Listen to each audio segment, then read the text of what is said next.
Okey, Assalamualaikum warahmatullahi wabarakatuh. Salam sejahtera dan selamat pagi semua. Okey, kita berjumpa lagi pada hari ini, hari Selasa. Betul ke hari Selasa? Ya, betul. 6 April. Okey, minggu hadapan insya-Allah kita akan berpuasa dan saya ucapkan selamat menyambut puasa lebih kurang dalam seminggu lagi. Alright, okay, hari ni saya nak short dan simple saja perkongsian saya. Kita tengok boleh habis berapa lama. Ada soalan yang menarik, saya tak pernah cover lagi, saya tak pernah jawab lagi soalan ni. Soalan yang ditanyakan pada saya, dan saya baru tadi buat carian di beberapa jurnal ilmiah. Okay, soalan yang berbunyi, dia tanya, saya ingin tahu apakah khasiat peria katak. Peria katak ataupun kita panggil bitter melon. Englishnya bitter melon ataupun bitter gourd. Betul ke? Betul, bitter gourd. Okay. Peria katak. Saya kisar halus ia dengan apple hijau dan minum dengan seratnya sekali. Sudah 5 tahun saya amalkan, rasanya menyegarkan. Okey. Sebelum kita cerita berkaitan dengan peria katak, dapat rawat kencing manis, orang cakap sebab orang ingat kerana sifatnya yang pahit dapat rawat kencing manis. Okey, mari kita tengok fakta.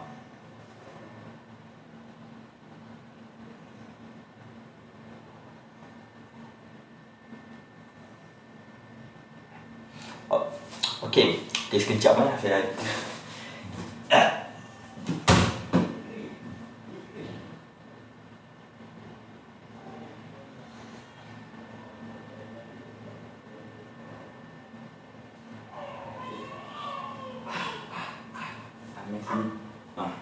habis kerja. Alright. Dia menangis. Umi dia pergi kerja. Okey, mari kita tengok khasiat bitter melon. Minta maaf, ini kali pertama saya bawa anak dalam live. Okey, saya tengok beberapa carian. Saya buat carian. Okey, first kali saya tengok carian di surat khabar, carian-carian yang orang Malaysia selalu cari info. Okey, so kita boleh buat perbandingan petikan daripada surat khabar, daripada blog orang apa hearsay, apa yang orang lain cakap dan apa yang sebenarnya fakta. Okey, dalam saya tengok daripada berita harian dia kata peria katak penawar penyakit. Ini daripada pada tahun 2018 dah diterbitkan. Nama saintifik peria katak ni Momordica carentia. Dia sejenis sayuran yang rasa pahit. Saya pernah rasa sangat pahit.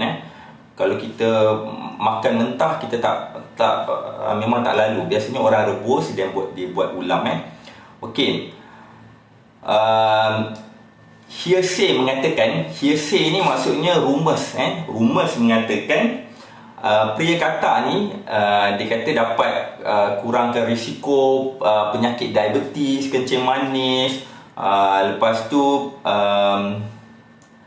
apa lagi dia kata, membantu menyerapkan bahan terkandung pada peria ke dalam hati dan otot, seterusnya merangsang kandungan glycogen untuk tenaga.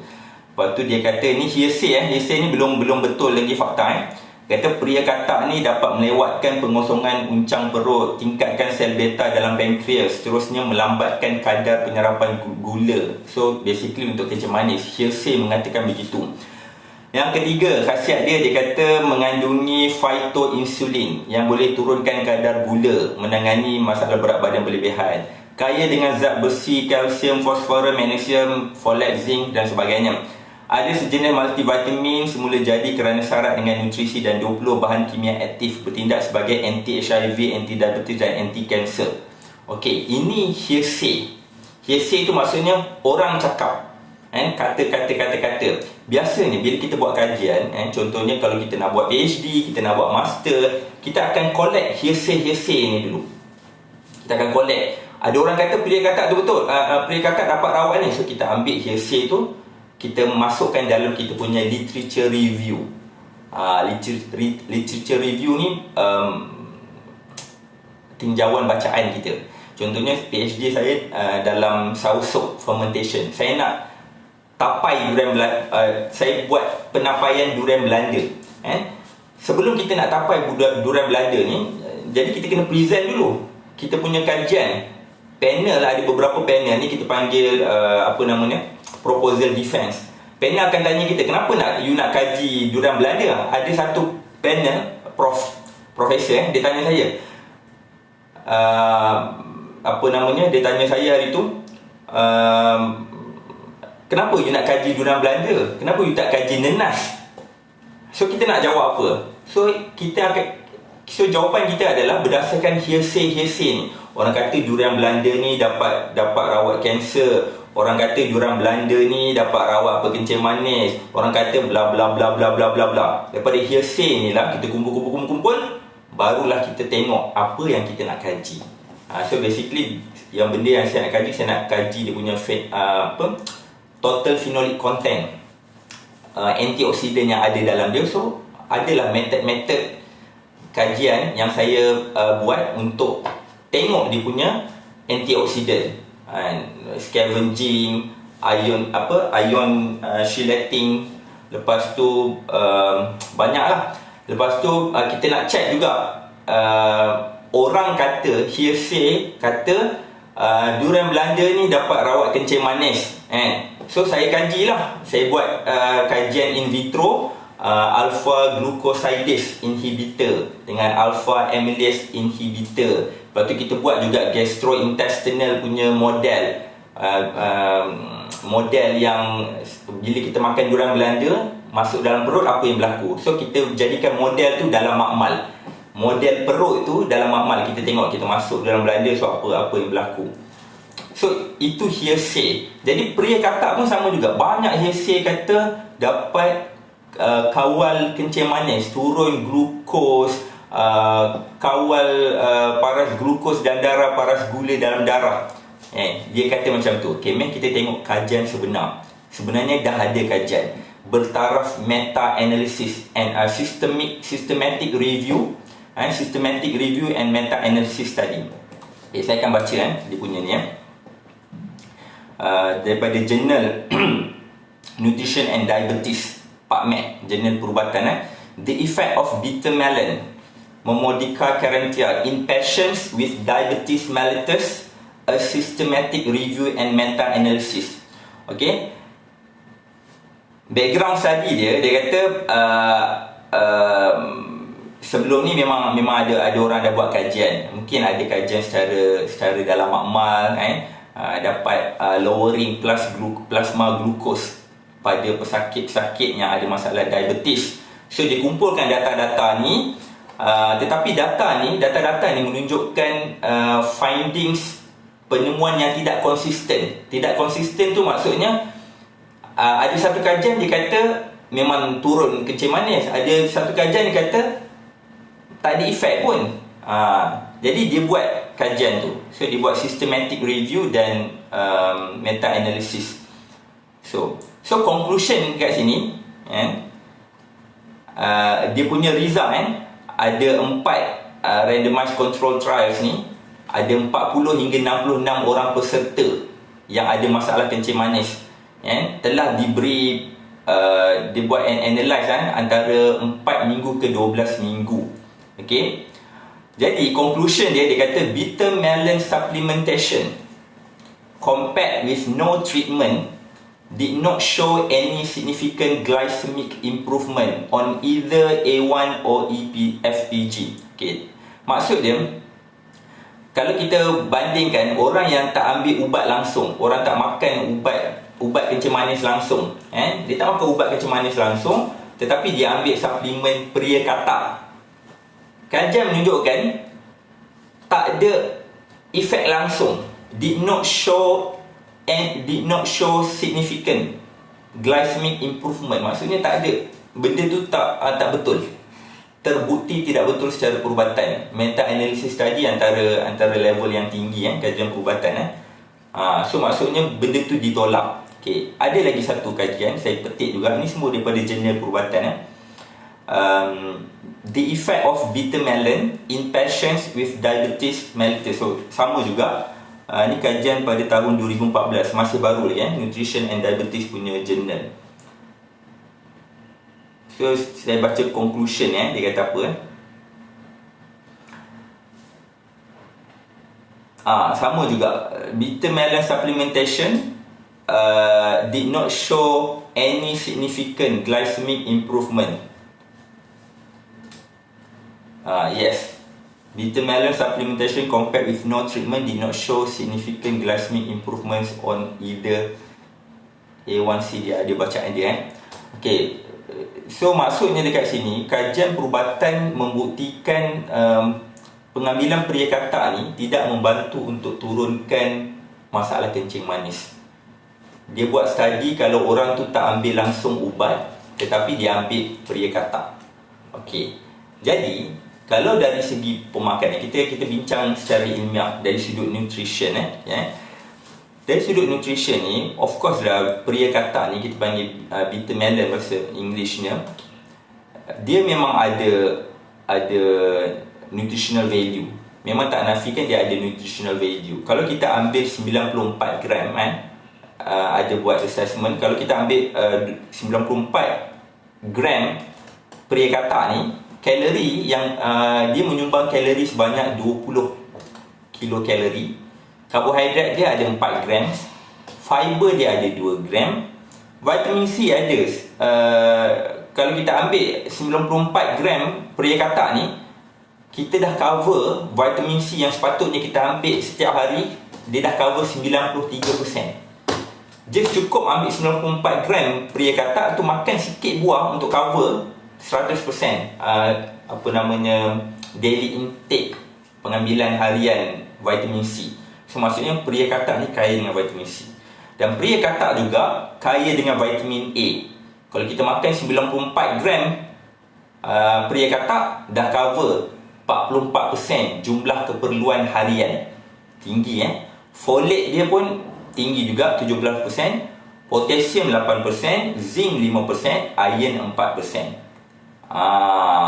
So maksudnya dekat sini dia ada fiber, dia ada vitamin C, kan? Jadi kalau kita makan pria kata, mungkin disebabkan fiber tu dia boleh melambatkan pelepasan glukos dalam aliran darah kita.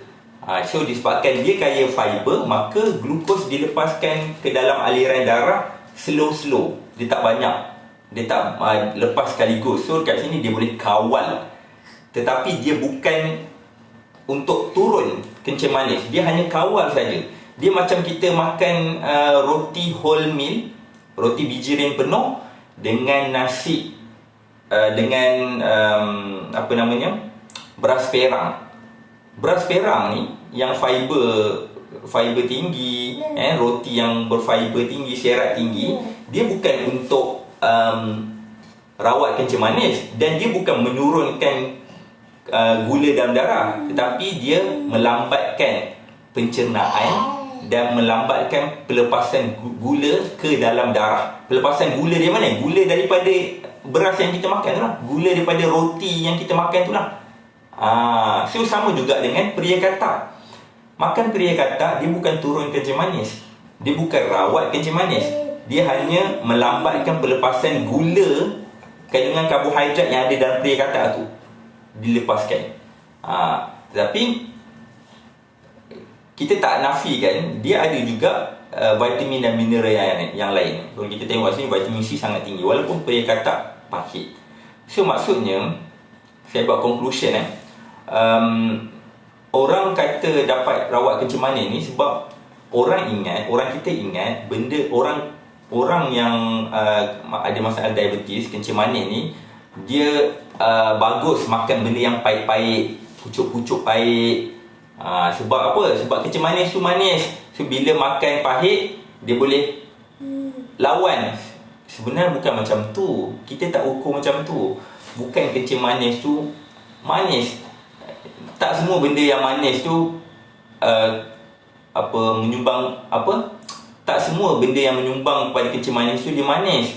Nasi tak manis boleh menyumbang kencing manis. Roti tak manis boleh menyumbang kencing manis. So yang menyumbang kencing manis tu adalah karbohidrat, gula daripada karbohidrat berlebihan. Okey. Jadi soalan yang ditanya pada saya ni, dia kata saya ingin tahu apa khasiat peri katak. So peri katak memang ada khasiat So kita boleh amalkan sebagai ulam saja, tapi jangan mengharapkan dia boleh turun kencing manis kita. So kajian perubatan menunjukkan tak ada significant effect. Okay, dia kata kat sini, saya kisar halus peri katak ni dengan apple hijau dan minum dengan seratnya sekali. Dah 5 tahun dia amalkan. Rasanya menyegarkan. Of course boleh menyegarkan lah sebab kandungan vitamin C dan sebagainya dia ada. Lepas tu tambah lagi dengan apple hijau. So kita boleh amalkan, tapi tak ada, bukan untuk rawatan kencing manis, sekadar dapatkan nilai-nilai nutrisi yang ada pada peri katak. Dia sama dengan ulam-ulam yang lain. Okay.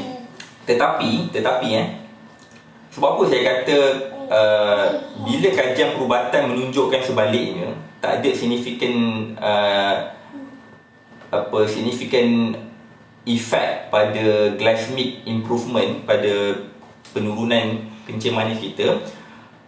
Tujuannya adalah orang tak ambil peri katak ni secara berlebihan. Sebab kalau kita cakap dapat rawat kencing manis, so dia akan makan berlebihan.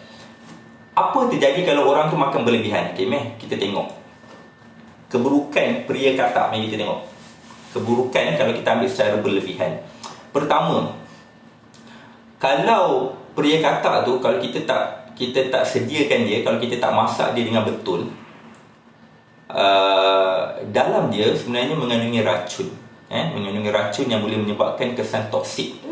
Antaranya adalah cirit-birit, hypoglycemia. Hypoglycemia ni maksudnya gula dalam darah turun secara mendadak disebabkan sebatian kimia yang ada dalam dia, kandungan racun.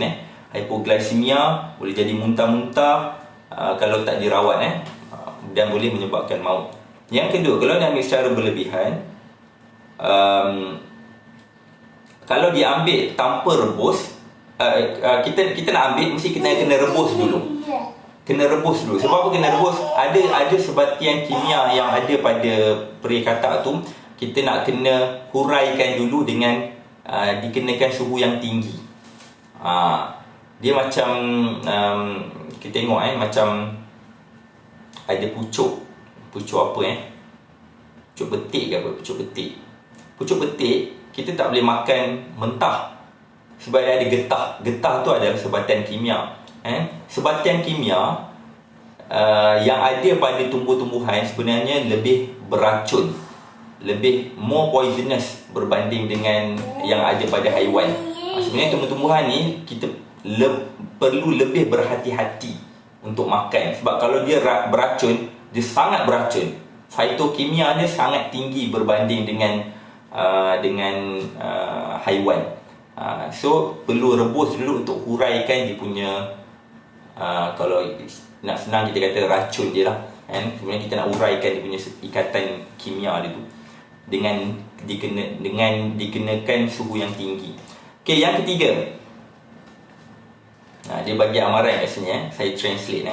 Okey, orang yang ada masalah kencing manis, diabetic patient yang bergantung pada ubat perlu rujuk doktor terlebih dahulu. Yang mengalami masalah hypoglycemia, sebab dia ada interaction. Kita kena tengok juga, kadang-kadang ada makanan yang kita makan, dia ada elemen interaction pada ubat yang kita makan. Sebab tu kita kena tengok. Contohnya macam ni lah, orang yang makan ubat darah tinggi, orang yang makan ubat cair darah tak boleh makan sayuran hijau. Kalau kita fikir sayuran hijau bukan organik, bukan bagus ke, memang kita kena digalak. Bukankah kita digalakkan makan sayur-sayuran, ulam-ulaman, bukan bagus ke? Tak juga, tengok ubat yang dimakan. Kalau ubat cair darah, sebab apa tak boleh makan sayuran hijau? Sebab sayuran hijau kaya dengan vitamin K. Vitamin K ni fungsi dia untuk coagulate blood coagulation. Senyap sikit, Abi tengah buat kerja. Blood coagulation, dia gumpalkan darah. Bila gumpalkan darah, kita nak makan ubat cairkan darah. Ubat cair darah nak cair darah. Ulam-ulam hijau ni dia nak gumpalkan darah. So maksudnya dekat sini dia ada interaction. So ubat takkan berkesan. So maka cair darah tak ada lah. Darah anda akan jadi pekat lah. So ini berisiko. So dekat situ lah kita kena tahulah. Jadi nasihat saya, jangan anggap ini untuk just makan light saja. Kalau boleh jangan makan setiap hari lah. Jangan makan setiap hari. Pelbagaikan. Mungkin boleh jadikan ulam. Sebab mak saya pun makan peri katak, tapi bukan, saya tak pernah nampak lah dia makan setiap hari. Seminggu sekali pun jarang lah. Mungkin ada sebulan, once in a while saja. Kadang-kadang makan. Pelbagaikan. Ulam tu mungkin 2 minggu ni kita ada peri katak, kita ada pucuk ubi, kita ada daun pucuk mengkudu, pucuk betik. Lepas tu akan datang benda lain pula. So pelbagaikan variety, sebab untuk elakkan pengumpulan, katakan dalam dia ada bahan kimia yang kita sendiri tak tahu, yang boleh memudaratkan kalau ambil berlebihan, maka benda ni kita dah boleh elakkan, supaya dia tak adalah kumpul dalam tubuh badan kita terlalu banyak. Itu saja cara pemakanan. Jadi conclusionnya dekat sini, peri katak terbukti secara perubatan tidak menurunkan kencing manis dan juga tidak mengawal kencing manis. Tetapi peri katak memang mengandungi nilai-nilai nutrisi, vitamin C, vitamin A, vitamin dan mineral pada dia, dan dia juga kaya dengan fiber, dan kita boleh amalkan. Cuma jangan berlebihan. Itu saja perkongsian saya pada hari ini. Minta maaf ada gangguan iklan. Terima kasih kerana menonton. Izzati Muhammad, Waalaikumsalam. Anak doktor. Ya, anak saya dah besar, dah nak masuk 6 bulan. Dah nak masuk 7 bulan. Jika kita tengok, oh baik, dia tak mandi lagi. Kita tengok. Oh baik. Okay. Alright. Mak dia mengajar. Alright, Siti Zaitun, Waalaikumsalam. Alimah Jamal, Waalaikumsalam. Okay, kita jumpa lagi pada esok hari. Kalau insyaAllah kalau ada soalan, boleh pass soalan tu kepada tim saya. Alright, okay, Assalamualaikum warahmatullahi wabarakatuh. Bye-bye. Bye-bye. Bye-bye. Tata.